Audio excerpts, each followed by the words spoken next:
The first time I noticed something strange happening on my ranch, it was early morning, the kind of dawn where the air is still cool and the grass shines with dew, and I heard the unmistakable sound of machinery groaning in the distance,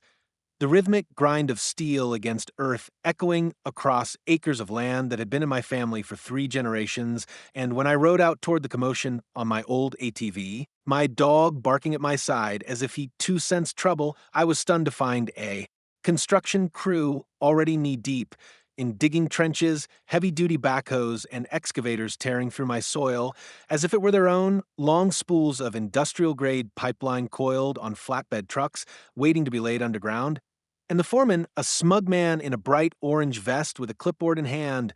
barely looked up when I demanded to know what in God's name they were doing tearing apart my pasture. With a bored tone, he muttered something about HOA authorized improvements and water supply lines, as if that explained anything, and when I pressed him, angry now, heart pounding at the audacity of it all, he finally said that the homeowners association from the neighboring community, the very one that had been expanding like a weed, had voted to install a water pipeline straight across my property because it was the most cost-efficient route to connect their newly built luxury subdivision to the regional reservoir, and when I barked at him that I had never signed any contract or granted any easement, he smirked and told me it was already approved before climbing back into his truck, leaving me to stare at the violation happening right before my eyes. That moment burned into me, not just the trespass, not just the arrogance, but the principle of it. This land was mine, purchased by my grandfather with the sweat of his brow, nurtured by my father, and entrusted to me in the HOA, with all its bloated rules about mailbox heights and lawn paint shades,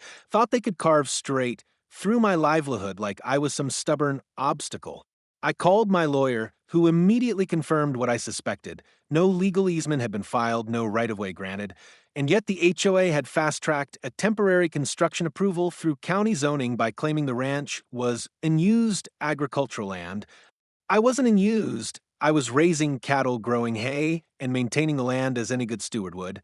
But to them, I was just some rural inconvenience blocking their grand vision of green golf courses and fake lakes. For days, I tried everything, cease and desist letters, sheriff's deputies, even going to county meetings, but the HOA, rich and well-connected, had greased the right palms, and before I could make real progress, the pipe was already buried under my soil, snaking across my ranch like a scar I couldn't erase. Every time I saw their smug SUVs drive past the edge of my fence line toward their gated community, every time I saw sprinklers jetting water into the air to keep their imported Kentucky bluegrass lawns pristine, while drought warnings flashed across the county, a slow fury built in me, a rage I tried to temper with patience and legal recourse, but deep down, a plan was forming, a plan rooted not in revenge, but in justice, because if they thought they could steal from me, they clearly didn't know who they were dealing with. And as I stood at the creek one evening, watching the water flow lazily from the spring that fed the reservoir upstream, an idea struck me so hard I laughed out loud. They might have stolen a pipeline, but the water itself, the very lifeblood they depended on, wasn't theirs to take, and I knew exactly how to turn their arrogance against them in a way they would never forget. The more I thought about it, the more the plan took shape in my mind, sharp and deliberate like the cut of a blade honed over time. And while most people in my shoes might have wasted energy fighting endless legal battles against an HOA fattened on dues and bribes, I decided to play a different game altogether, a game where I wouldn't just defend my land, but reclaim power outright. And the key to it all lay in the very source of water they so carelessly assumed would forever belong to them. Because anyone with real knowledge of this land knew that the reservoir feeding their luxury lawns and swimming pools wasn't a naturally occurring body of water at all, but rather a man-made holding pond that drew from a spring higher up in the mountains, a spring that my family had been drawing from for decades to water livestock, fill troughs, and even bottle small batches of clean mineral water we sold locally, a spring that, by sheer geographical luck and rightful deed, sat on land bordering mine that had been up for sale for years by a retiring rancher who couldn't keep up with its upkeep anymore. And the more I mulled it over, the more I realized this was the perfect storm of opportunity, the kind of chance life throws at you once in a lifetime. So I drove out there the next morning, surveyed the terrain with my own two eyes, and saw it clear as day. If I bought that property, I'd own the source itself, the tap to their entire shiny pipeline, the switch they never even thought to protect, and if I controlled the water, the HOA's entire grand project would shrivel into dust. It wasn't cheap, I'll admit. Land like that with a natural spring and riparian rights was worth its weight in gold, but I had savings, I had investments, and more than that, I had stubborn pride fueling every decision. So I contacted the old rancher, struck up a conversation about legacy and stewardship, and within a week, I was holding the signed deed to the spring-fed land in my hands, the ink barely dry as my imagination raced with the possibilities. The first thing I did was consult a water rights attorney, a sharp-eyed woman with a reputation for cutting through red tape like a hot knife through butter, and after a few tense hours reviewing the documents, she leaned back in her chair and grinned, telling me what I had hoped to hear all along. They may have laid that pipe across your land illegally, but here's the real kicker. You now own the water they're piping, and you have full legal authority to deny them access. That single sentence was enough to light a fire in my chest, and from that day on, every move I made was calculated, patient, and strategic. I didn't rush out waving deeds in their faces, didn't storm into HOA boardrooms screaming about theft. Instead, I quietly began constructing a diversion system, rerouting the spring's flow into holding tanks and a new filtration system I had custom built, ensuring not a drop of water reached their precious reservoir unless I allowed it. For weeks, they didn't notice because the reservoir had stores built up, but then summer hit dry and brutal, and their water demands surged. Lawns, pools, fountains, all the trappings of their manicure existence, and slowly but surely, the reservoir level dropped lower and lower until one day, panic began to ripple through the community as sprinklers sputtered and golf greens turned brown at the edges. I'll never forget the first call I got from the HOA president, a shrill man with the kind of nasal voice you can't unhear once it worms into your brain, demanding to know if I had tampered with their system, to which I calmly replied that I hadn't touched their pipeline, which was technically true because I didn't need to. I simply controlled the water feeding it. When he threatened lawsuits, I reminded him of property rights, of deeds, of water law, and of the irony that the very pipeline they had rammed illegally through my ranch now lay useless without my cooperation. Word spread quickly after that. Neighbors whispering, HOA members panicking, landscapers quitting because they had no water to maintain the endless lawns. And while I sat on my porch in the evenings watching the sun set over my cattle fields, sipping a cold beer, I couldn't help but smile at the poetic justice of it all. They had tried to run roughshod over me with arrogance and greed, and now they were learning the hard way that water, the most essential resource of all, isn't something you can take for granted or steal without consequence. And though I hadn't yet decided just how far I'd push my advantage, one thing was already clear. For the first time in a long while, the power balance had shifted, and it was in my hands. By the time midsummer scorched the valley into a brittle wasteland of yellow grass and shimmering heat,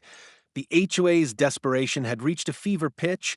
and I could almost feel their panic drifting across the air like smoke from a distant fire, because with every passing week the reservoir they depended on shrank to a muddy puddle, leaving their grand subdivision, a place built on artificial lakes, manicured lawns, and ostentatious fountains, looking more like a dried-out husk than the luxury oasis they had promised buyers. And while I kept my own ranch thriving with carefully rationed water from my tanks, the HOA board began flailing wildly, first issuing frantic memos about temporary conservation efforts and banning residents from watering their lawns, then slapping fines on anyone caught filling pools or running sprinklers, which only fueled resentment and chaos as neighbors began turning on one another, accusing each other of hoarding water or cheating restrictions,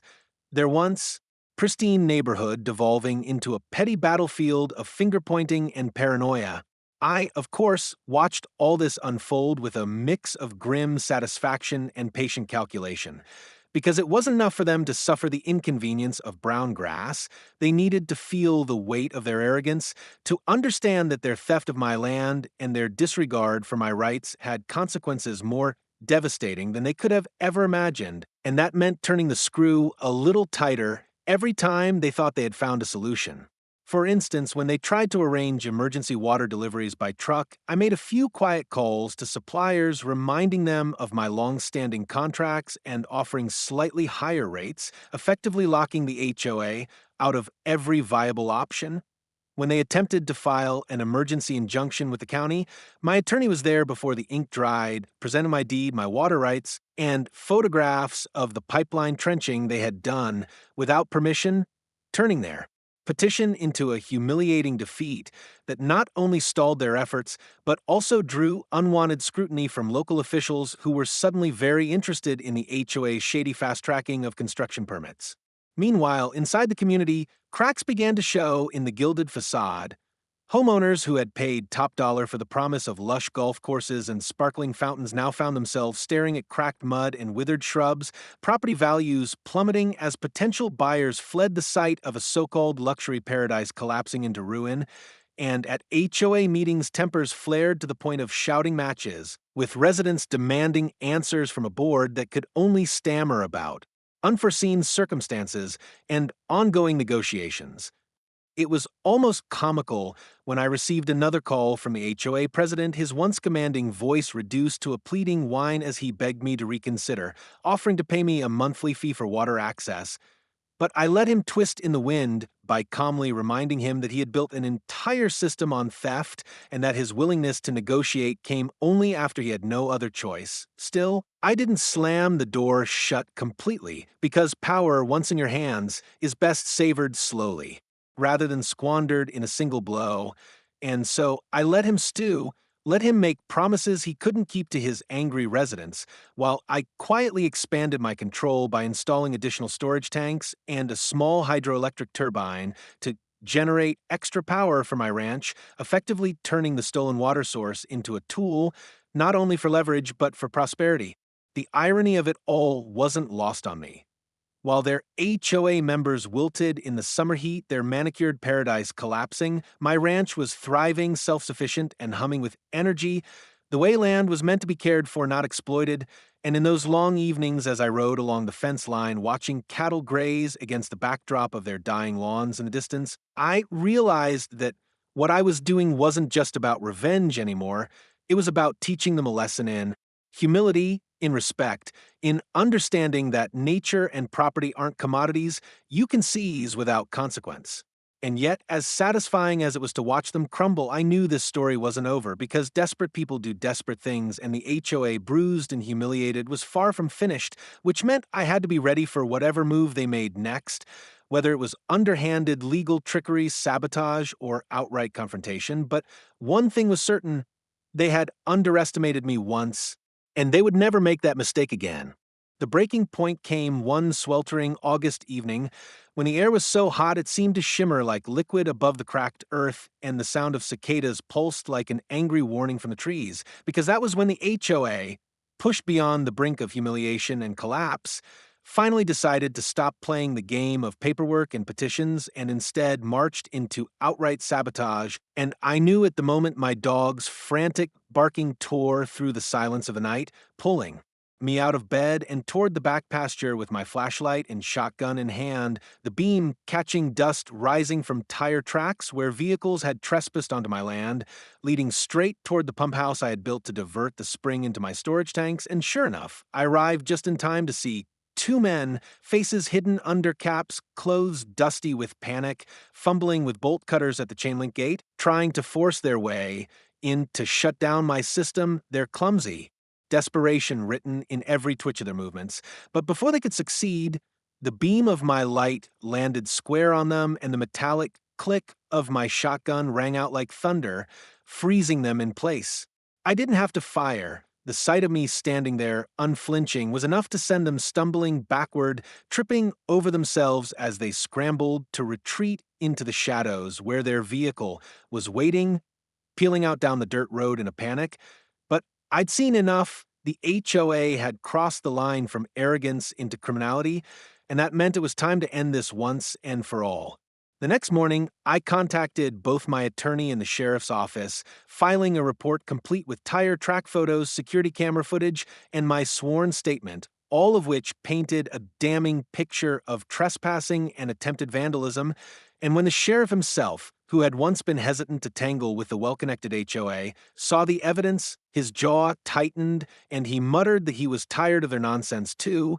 promising me that charges would be filed. That was only the beginning, because while the law began its slow grind, I unleashed my final card in the court of public opinion. I invited a local news crew out to my ranch, showing them the illegal pipeline carved across my land, the deed proving my water rights, the footage of desperate HOA board members trying to sabotage my pump house, and within a week the story went viral, picked up not just by local stations, but by regional outlets eager to cover the tale of a stubborn rancher standing up against a bullying HOA that thought it could steal its way into luxury. The blowback was immediate and brutal. Angry homeowners within the subdivision demanded resignations. Lawsuits piled up against the HOA board from their own members claiming fraud and mismanagement. And within months, the once proud community was fractured. Its board dissolved under legal scrutiny, its developers fleeing like rats from a sinking ship. Meanwhile, I didn't just sit back and gloat. I acted, converting my new water system into a small-scale business venture, offering clean spring water to nearby farms and bottling companies,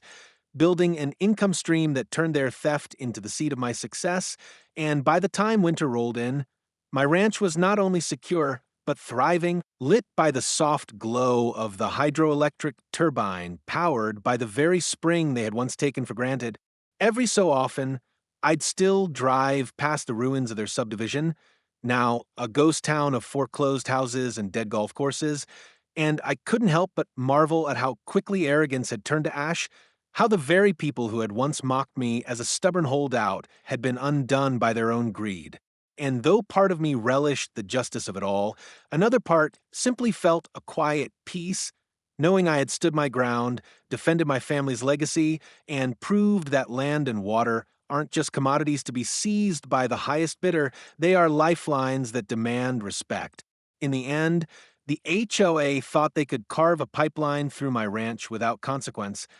But what they failed to realize is that you can lay all the pipes you want, build all the subdivisions your money can buy, but if you don't control the source, if you don't respect the ground beneath your feet, then you control nothing at all. And as I watched the winter snow melt back into the spring that belonged rightfully and irrevocably to me, I knew one thing for certain: they had tried to break me, but instead they had only made me stronger, and the water that once fed their false paradise now carried forward the legacy of my family's land, pure and unyielding, a reminder that some things cannot be stolen, they must be earned.